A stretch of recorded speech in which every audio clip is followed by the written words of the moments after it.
اعوذ باللہ من الشیطان الرجیم بسم اللہ الرحمن الرحیم۔ السلام علیکم خواتین و حضرات، آپ دیکھ رہے ہیں دا نالج ٹی وی اور میں ہوں بابا شراز۔ رسول پاک صلی اللہ علیہ وآلہ وسلم نے فرمایا، دو کام ایسے ہیں جن میں سے میں کسی کی شرکت پسند نہیں کرتا۔ پہلا وضو، اس لیے کہ یہ میری نماز کا مقدمہ ہے۔ دوسرا اپنے ہاتھ سے سائل کو صدقہ دینا، کیونکہ صدقہ براہ راست رحمان کے پاس جمع ہوتا ہے۔ رسول پاک صلی اللہ علیہ وآلہ وسلم نے فرمایا، دو چیزیں بڑی عجیب ہیں، انہیں برداشت کرو۔ کسی احمق کا اچھا کلام تو اس کو قبول کر لو۔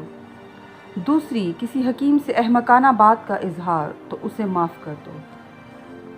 حضور اکرم صلی اللہ علیہ وآلہ وسلم نے فرمایا، دوغلا انسان روز قیامت اس حال میں محشور ہوگا کہ اس کی گدی کی جانب سے ایک زبان ہوگی اور سامنے سے بھی ایک زبان لٹک رہی ہوگی، اور ان دونوں زبانوں سے آگ کے شعلے نکل رہے ہوں گے جن سے اس کا سارا جسم جل رہا ہوگا۔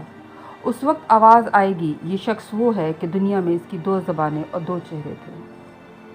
حضور اکرم صلی اللہ علیہ وآلہ وسلم نے فرمایا، مرنے والے اشخاص دو طرح کے ہیں، پہلے راحت پانے والے، دوسرے راحت پہنچانے والے۔ راحت پانے والا مومن ہے، کیونکہ مومن موت کی وجہ سے دنیا اور اس کی اذیتوں سے چھٹکارا حاصل کر لیتا ہے۔ راحت پہنچانے والا کافر ہے، کیونکہ جب کافر مرتا ہے تو اس کے مرنے سے اشجار، بہائم اور اللہ کے نیک بندوں کو راحت ملتی ہے۔ حضور اکرم صلی اللہ علیہ وآلہ وسلم نے فرمایا، میری امت کے علماء کی دو قسمیں ہیں۔ پہلی قسم وہ علماء ہیں جنہیں اللہ نے علم عطا کیا اور انہوں نے لوگوں میں اسے پھیلایا، اس کے بدلے لالچ نہیں کیا اور علم کو دنیا کے فائدے کے لیے فروخت نہیں کیا۔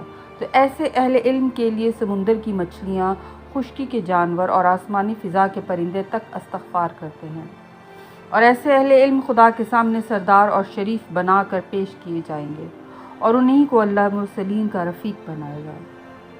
اور دوسری قسم ان علماء کی ہے جنہیں اللہ نے علم دیا اور انہوں نے اللہ کے بندوں کو علم دینے میں کنجوسی کی، پھر اس پر لالچ کی اور دنیا کے معاوضے پر علم کو فروخت کر دیا۔